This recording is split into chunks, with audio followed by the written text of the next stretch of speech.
मेरी बेटी के ऊपर ये जुल्म मत करो, वो बेकसूर है, इसका कोई कसूर नहीं है। तुम्हारी बेटी का ही क्या धरा है? वो सांप आशिक है तुम्हारी बेटी पर, इसी की वजह से वो गांव में आता है। आज हम आपको एक ऐसी कहानी सुनाने जा रहे हैं जो आपके होश उड़ा देंगी। एक बूढ़ी औरत की जवान बेटी पर एक सांप आशिक हो गया, जिसके लिए वह गांव में आया। और फिर देखें कैसे वह विधवा औरत की बेटी को दुल्हन बनाकर अपने साथ ले गया। ऐसी रूह को ढंढोर देने वाली कहानी जो आपको हिला देगी। एक छोटे से गांव में एक बीवा बूढ़ी अम्मा रहती थी। उनकी एक ही जवान बेटी थी जिसका नाम फातिमा था। दोनों माँ बाप अपने पुराने मगर प्यार भरे छोटे से घर में जिंदगी बसर कर रही थीं। बूढ़ी अम्मा जड़ी बूटियां जमा करके उनसे दवाएं बनाती और यही उनका गुजर बसर था। गांव के लोग उनकी दवाइयों को शिफा समझते और उनकी इज्जत करते थे। एक रोज फातिमा घड़े में पानी भरने के लिए कुएं पर गई। गांव की औरतें अक्सर वहां जमा होती, मगर उस दिन कुआं बिल्कुल सुनसान था। फातिमा ने घड़ा नीचे डाला और पानी खींचने लगी। अभी उसने घड़ा भर ही लिया था कि अचानक करीब की झाड़ियों से कोई सरसराहट सुनाई दी। फातिमा ने चौंक कर पीछे पलट कर देखा तो एक खौफनाक मंजर उसके सामने था। एक बहुत बड़ा सांप आहिस्ता आहिस्ता उसकी तरफ रेंग रहा था। उसकी लाल आंखें शोलों की तरह दहक रही थीं। फातिमा के हाथ से घड़ा छूट गया और वो घबराकर उल्टे कदमों भागी। सांप ने एक लम्हे को उसकी तरफ देखा और फिर अचानक घनी झाड़ियों में गायब हो गया। फातिमा हांफती कांपती घर पहुंची। बूढ़ी अम्मा ने अपनी बेटी को इस हाल में देखा तो घबराकर पूछने लगी, क्या हुआ बेटी, क्यों इस कदर परेशान हो? फातिमा हिचकिचाते हुए बोली, अम्मी, मैं कुएं पर पानी भर रही थी कि अचानक एक बहुत बड़ा सांप मेरे सामने आ गया। वो मुझे अपनी लाल आंखों से घूर रहा था। बूढ़ी अम्मा ने उसे करीब बैठाकर तसल्ली दी, फिक्र मत कर बेटी, शायद कहीं झाड़ियों से निकलकर कुएं की तरफ आ गया हो, ऐसा कभी कभी हो जाता है। अगले रोज बूढ़ी अम्मा ने फातिमा को जड़ी बूटियां चुनने के लिए खेतों की तरफ भेजा। फातिमा सब्ज घास और पौधों के दरमियान झुक झुक कर जड़ी बूटियां तोड़ रही थी कि अचानक फिर वही सरसराने की आवाज उसके कानों में पड़ी। उसने पलट कर देखा तो सामने वही सांप खड़ा था, वही दहकती लाल आंखें, और इस बार जैसे वो मुस्कुरा रहा हो। फातिमा के हाथ से जड़ी बूटियों की टोकरी गिर गई और वो बदहवासी में उल्टे कदमों भाग खड़ी हुई। घर पहुंचते ही उसने बूढ़ी अम्मा को सारी बात बताई। अम्मा की आंखों में फिक्र की परछाइयां तैर गईं। वो बेटी को दिलासा देती रहीं, मगर अंदर ही अंदर वो भी बेचैन थी। उन्होंने सोचा, ये कोई आम सांप नहीं हो सकता। अगले चंद दिनों में बूढ़ी अम्मा ने गांव के कई लोगों से बात की, मगर सबने कहा, हमने तो गांव में कभी कोई ऐसा सांप नहीं देखा। ये जवाब अम्मा के दिल को और ज्यादा डुबोने लगा। दूसरी तरफ फातिमा का हाल बुरा था। वो जहाँ भी जाती वही सांप किसी न किसी तरह उसके सामने आ जाता। वो खौफ ज़दा रहने लगी। नींद और चैन उसकी जिंदगी से जैसे रूठ गए थे। एक रात का वक्त था। फातिमा अपने कमरे में मिट्टी की चारपाई पर सो रही थी। बाहर हवा की साएं साएं थी। अचानक उसने महसूस किया कि जैसे कोई उसके कान के करीब सरसरा रहा हो। वो चौंक कर जाग गई। आहिस्ता आहिस्ता उसने आंखें खोली और कमरे में इधर उधर देखा, और फिर एक लम्हे में उसकी रूह कांप उठी। सामने वही सांप रेंगता हुआ खड़ा था। उसकी लाल आंखें अंधेरे में चमक रही थीं। फातिमा के हलक से चीख निकल गई। वो जोर जोर से चिल्लाने लगी। कुछ ही देर में बूढ़ी अम्मा उसके कमरे में दौड़ती हुई आई। क्या हुआ बेटी, क्यों चीख रही हो? फातिमा ने कांपते हुए हाथ कमरे की तरफ बढ़ाया। अम्मा, वो सांप वो फिर मेरे कमरे में आ गया था। अम्मा ने हैरानी से इधर उधर देखा, मगर कमरे में कुछ नहीं था। खामोशी और अंधेरा बस अपना रंग जमाए हुए थे। अम्मा ने फातिमा को गले से लगाया और कहा, फिक्र मत करो बेटी, ये कोई ख्वाब था, तुम बस डर गई हो। मगर फातिमा जानती थी कि ये ख्वाब नहीं, हकीकत थी। वो सांप हर जगह उसका पीछा कर रहा था और अब तो उसके कमरे तक पहुंच चुका था। अगले रोज जब फातिमा और उसकी माँ सहन में बैठी थी तो अचानक गांव की तरफ से जोरदार शोर की आवाजें आने लगी। दोनों घबराकर बाहर निकली तो आंखें हैरत से फटी की फटी रह गईं। एक बहुत बड़ा सांप गांव में दाखिल हो चुका था। लोग जान बचाकर इधर उधर भाग रहे थे। औरतों और बच्चों की चीख पुकार सुनाई दे रही थी। मगर हैरत अंगेज बात ये थी कि सांप ने किसी को नुकसान नहीं पहुंचाया। वो सीधा फातिमा के घर की तरफ आया और उसके गिर्द रेंगने लगा। ये मंजर देखकर गांव वाले दम बख रह गए। अब उन्हें यकीन हो गया कि वाकई ये सांप फातिमा के पीछे ही पड़ा है, जैसा कि अम्मा और फातिमा पहले से कहती आई थीं। मगर अब जबकि अपनी आंखों से सबने ये हकीकत देख ली तो उनके दिलों में खौफ और भी बढ़ गया। फातिमा अपने कमरे में दुबकी बैठी थी, उसका चेहरा जर्द पड़ चुका था, दिल खौफ से कांप रहा था। उधर गांव वाले चुपके चुपके अपनी झोंपड़ियों और घरों में छुप गए। लेकिन फिर ये मामला रोज का मामूल बन गया। हर रोज सांप आता, फातिमा के घर के गिर्द चक्कर लगाता, जैसे सिर्फ उसे देखने आया हो, और फिर चला जाता। ये कैफियत गांव वालों के लिए नाकाबिले बर्दाश्त थी। आखिरकार गांव के बड़े बुजुर्गों और मुअज्जिजीन ने झिरगा बिठाया। सारी बस्ती एक जगह जमा हुई। बूढ़ी अम्मा भी वहाँ बैठी थी। उनके चेहरे पर गहरी परेशानी और आंखों में बेबसी साफ दिखाई दे रही थी। एक शख्स खड़ा होकर बोला, अगर ये सांप इसी तरह आता रहा तो ना जाने कब हमारा नुकसान कर दे। खुदा न खास्ता हमारे बच्चों को दस ले तो हमें इसका कोई हल निकालना होगा। दूसरे आदमी ने कहा, ये सांप सिर्फ फातिमा के पीछे है, हमें चाहिए कि उसे फातिमा के हवाले कर दिया जाए। कम से कम एक की वजह से सारा गांव तो बच जाए। ये सुनते ही बूढ़ी अम्मा के आंसू बहने लगे। वो रोते हुए कहने लगी, खुदारा मेरी मासूम बेटी पर ऐसा जुल्म मत ढाए, उसने किसी का क्या बिगाड़ा है। मगर गांव वाले अपनी जान के खौफ में सब कुछ भूल बैठे थे। झिरगे ने फैसला कर दिया कि फातिमा को दुल्हन बनाकर सांप के हवाले कर दिया जाए। जब अम्मा घर लौटी और ये फैसला फातिमा को सुनाया तो बेचारी लड़की फूट फूट कर रोने लगी। अम्मा, मेरे साथ ऐसा ना होने दे, मैंने तो कुछ भी नहीं किया। मगर माँ बेबस थी। वो जानती थी कि झिरगे के फैसले के आगे कोई कुछ नहीं कर सकता। अगले रोज फातिमा को दुल्हन बनाकर गांव के खुले मैदान में बिठा दिया गया। गांव वाले दूर दूर छुपकर ये मंजर देखने लगे। हर कोई अपने दिल में डरा सहमा था। कुछ ही देर बाद जमीन हिलने लगी, दरख्तों के पत्ते सरसरा उठे और वहीं देव हैकल सांप नमोदार हुआ। वो फन फैलाए रेंगता हुआ सीधा फातिमा के पास आया। फातिमा ने खौफ से आंखें बंद कर लीं, मगर हैरत अंगेज तौर पर सांप ने उसे डसा नहीं। वो आहिस्ता आहिस्ता रुख मोड़कर जंगल की तरफ बढ़ने लगा, जैसे इशारा कर रहा हो कि फातिमा उसके साथ आए। और फिर सबके सामने फातिमा उठ खड़ी हुई। उसने किसी मुजाहमत के बगैर खामोशी से सांप का पीछा करना शुरू कर दिया। गांव वाले ये मंजर देखकर मुतमईन हो गए। वो कहने लगे, अब हमारी मुसीबत टल गई। लेकिन बूढ़ी अम्मा के दिल पर कयामत टूट रही थी। उनके आंसू रुकने का नाम नहीं ले रहे थे। उनके आंखों में माजी की परछाइयां उभर रही थी, जैसे कोई भेद उनके दिल में छुपा हो। मगर वो बार बार अपने जहन को झटक देती और सोचती, नहीं, इस मसले का हल मुझे खुद निकालना होगा। अगले रोज बूढ़ी अम्मा अपनी लाठी के सहारे धीरे धीरे चलती हुई उस सुनसान जगह की तरफ गई, जहाँ एक बुजुर्ग पीर बाबा रहते थे। गांव में उनके बारे में बहुत सुना गया था कि वो सांपों और परासरार मखलूकात के बारे में बड़े बड़े राज जानते हैं। आखिर वो बाबा जी के छोटे से कच्चे मकान तक पहुंची। थके कदमों और लरसते हाथों से उन्होंने दरवाजे पर दस्तक दी।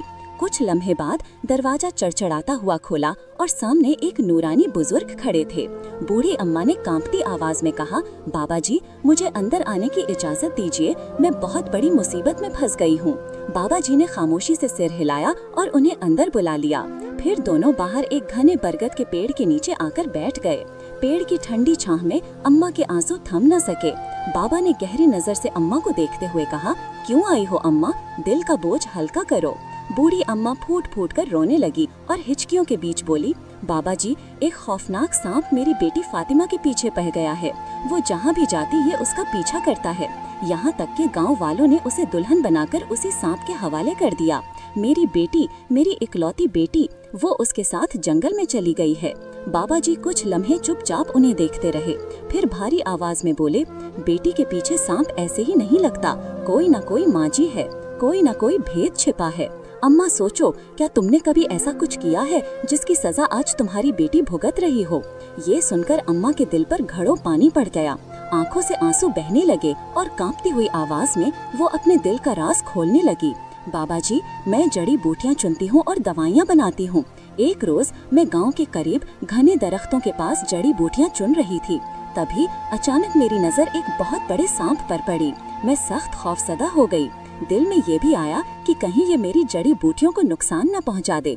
मैंने जल्दी में एक बड़ा डंडा उठाया और उस सांप पर वार कर दिया। लम्हों में वो तड़प तड़प कर मर गया। लेकिन जैसे ही मेरी नजर पास के दरख्त पर पड़ी तो वहाँ एक और सांप मौजूद था। उसकी आंखें लाल अंगारे की तरह दहक रही थीं और वो मुझे घूर रहा था। मेरा दिल दहल गया। मैं डरी डरी अपनी टोकरी उठाकर वहाँ से भाग निकली। मैंने सोचा कि बस एक सांप मार दिया, इसमें कौन सी बड़ी बात है। लेकिन बाबा जी, उसके कुछ ही दिनों बाद ये सब शुरू हो गया। पहले फातिमा को कुएं पर सांप दिखाई दिया, फिर खेतों में, फिर हमारे घर के आसपास और अब तो वो उसे अपने साथ जंगल में भी ले गया है। ये कहते कहते बूढ़ी अम्मा झाड़ों कटार रोने लगी। बाबा जी, मैं नहीं जानती अब मेरी बेटी के साथ क्या होगा। ये सब मेरी गलती का नतीजा है। बुजुर्ग ने संजीदगी से आंखें घुमाकर कहा, ये सांप कोई आम सांप नहीं, ये एक अच्छाधारी सांप है। इसका हुजूर, बुजुर्ग ने नर्म अंदाज में कहा, फिक्र मत करो, मैं इसका हल जानता हूँ। मेरे पास सांपों के झरों से लेकर उनके माजी तक जाने वाली किताबें हैं, ऐसी बातें जो आम आंखें ना देख सकें। मैं तुम्हारी बेटी को बचा कर लाऊंगा, मगर इसके लिए गांव वालों को सच जानना होगा और हमारा साथ देना होगा। वो सांप फातिमा को लेकर जंगल की कच्ची राहों से गुजरता हुआ एक टूटी फूटी झोपड़ी के करीब आया। झोपड़ी के अंदर घड़ियाल की तरह की खामोशी थी। फातिमा ने जब सांप को देखा तो उसका दिल धड़कने लगा, आंखों में जर्दी छा गई और वो बेइख्तियार रोने लगी। सांप उसके सामने रेंग कर रुका, फिर अचानक उसकी शक्ल में अजीब सी लौ चमक उठी। फिर वो लम्हा आया जब सांप का वो बदन सिमटा, खाल खुलकर उतरने लगी और सामने एक नौजवान खड़ा हो गया। उसकी आंखें अंगारों की तरह जल रही थीं। वो हंसा, एक उदास कुठहरी मुस्कुराहट और सर्द लहजे में बोला, अब मिशनी दरख्तों में पत्तों पर उतर आई। परिंदे चहकने लगे, लेकिन झोपड़ी के अंदर अंधेरा और खामोशी ही बसी हुई थी। फातिमा अब भी रस्सियों में जकड़ी बेहाल बैठी थी। उसके चेहरे की जर्दी और आंखों के गिर्द गहरे साए उसकी अजियत की गवाही दे रहे थे। भूख और प्यास ने उसका बुरा हाल कर रखा था। होंठ सूख गए। तरफ बुजुर्ग वही औरत के साथ गांव आए और पूरे गांव वालों को सारा सच बताया कि किस तरह सांप बदला लेने आया है और किस तरह बूढ़ी औरत से गलती हुई थी और उसकी सजा फातिमा भुगत रही है। ये सुनकर अक्सर लोग हैरत ज़दा रह गए। बुजुर्ग ने बताया कि जब भी किसी अच्छाधारी सांप का साथी मारा जाता है तो उसका गम 14वीं की रात को उरूज पर पहुंचता है और 14वीं के बाद आने वाला दिन वो होता है जब वो सांप किसी ऐसी जगह पर पहुंचकर अपनी यादें ताज़ा करता है जहां उसका प्यार आखिरी बार रहा हो। अक्सर वही कुआं जहां सबका पानी आता था, उसी कुएं के पास हमें मौजूद रहना होगा और उस दिन उस सांप का मुकाबला करना होगा। गांव वालों ने बहस की। कुछ तो कौहत महसूस करते हुए बोले कि ये सब बड़ी अम्माओं की गलती है और सजा होनी चाहिए, मगर दीगर लोग जो बूढ़ी अम्माओं को जानते और उसकी खिदमत को समझते थे, सीना ठोस कर खड़े हुए और कहा कि हम साथ देंगे। आखिरकार अक्सरियत ने बुजुर्ग की बात मान ली और अहद किया कि 24 की रात और उसके बाद वाले दिन वो कुएं के पास जमा होंगे। घर वापस आकर बूढ़ी अम्माओं ने चुपके अपने दरवाजे बंद किए। उस रात उसकी नींद उड़ गई। किस्मत की सारी लाशें उसके दिल पर एक एक करके टपक रही थीं। उसने एक गौसे में जाकर खुदा से दुआ की और अपने माजी का जुर्म दोहराते हुए अपने अमल की सजा सोचकर कांप उठी। मगर उसके अंदर एक नई हिम्मत भी पैदा हो रही थी। वो अब अपनी बेटी को खुद नहीं छोड़ सकती थी, चाहे कुछ भी हो जाए। बुजुर्ग ने अगले दिन गांव में कुछ खास तैयारियां शुरू करवाईं। उन्होंने चंद अहले ईमान मर्दों को चुनकर उन्हें सांपों के रवैये, खामोशी से बैठने और ज़राअती हथियारों से कैसे बचाव करना है ये समझाया। साथ ही बुजुर्ग ने एक छोटी सी ठोकर बनाई, एक लोहे की छोटी छड़ी जिसके ऊपर मखसूस जड़ी बूटियों का बंधन बांधा गया था। गांव में बहुत सी औरतें रात भर जल अंधेरों में बैठकर नमाजें पढ़ीं। कुछ लोग शबे एहतियात के लिए नमक, अदरक और हल्दी के थैले लेकर कुएं के पास जमा होने का इंतजाम करने। बुजुर्ग ने आखिर में समझाया, हम जंग नहीं लड़ेंगे, हमारा मकसद है दिल जीतना और रिश्तों को समझना। अगर ये सांप रंजीदा है तो हमें उसकी तकलीफ सुनने की कोशिश करनी होगी। जो कदम हम उठाएंगे वो बहादुरी और हिकमत दोनों का मुरक्कब होगा। आखिर वो दिन आ ही गया।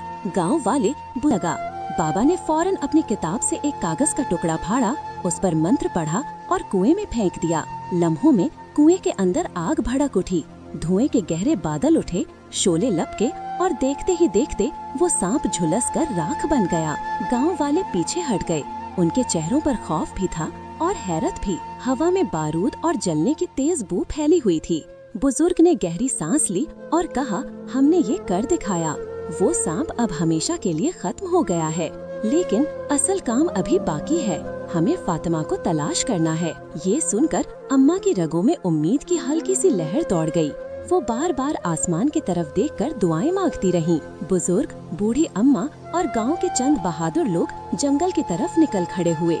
2 दिन तक वो लगातार जंगल की घनी झाड़ियों, नदियों और सुनसान रास्तों में फातिमा को तलाश करते रहे। हर पत्ते की खड़खड़ाहट पर अम्मा चौंक कर सोचती, शायद ये मेरी बेटी हो, मगर कोई निशान नहीं मिलता। आखिरकार 2 दिन की लगातार तगोदौड़ के बाद भी फातिमा का कोई अता पता ना मिला। अम्माओं की आंखें रोते रोते सूज गईं।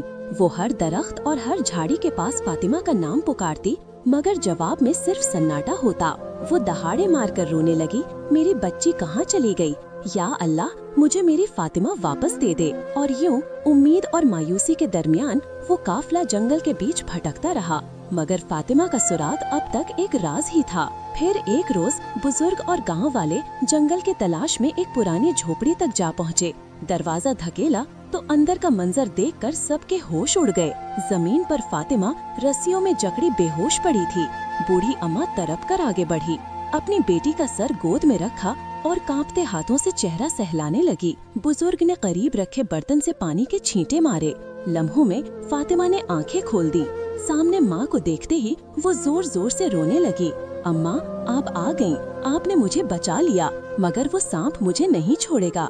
वो कहता है कि मुझे मार डालेगा। बूढ़ी अम्मा ने उसे सीने से लगाकर आंसू साफ किए और कांपती आवाज में कहा, बेटी डर मत, वो अब कभी वापस नहीं आएगा। हमने उसका खात्मा कर दिया है। बुजुर्ग ने अपने गले से एक ताबीज निकाला, फातिमा के हाथ पर बांधते हुए कहा, ये तुम्हारी हिफाजत करेगा। अगर कभी कोई और सांप करीब आने की कोशिश करे तो ये तुम्हें बचा लेगा। अब तुम बेफिक्र हो जाओ। यूं अम्मा अपनी बेटी को साथ लेकर गांव वापस लौट आई।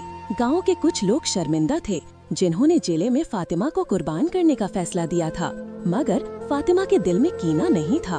उसने सबको माफ कर दिया और अपनी माँ का हाथ थामे अपने छोटे से घर आ गई। जब उसे सारी हकीकत मालूम हुई तो दिल में दुख जरूर हुआ कि ये सब उस वक्त शुरू हुआ जब उस सांप की नागिन को मार दिया गया था, लेकिन शुक्र था कि अल्लाह ने उसे उस खौफनाक मुसीबत से निकाल लिया और एक नई जिंदगी दी। अगर आपको कहानी अच्छी लगी हो तो चैनल को सब्सक्राइब करें और कमेंट में अपनी राय जरूर दें कि कहानी कैसी लगी।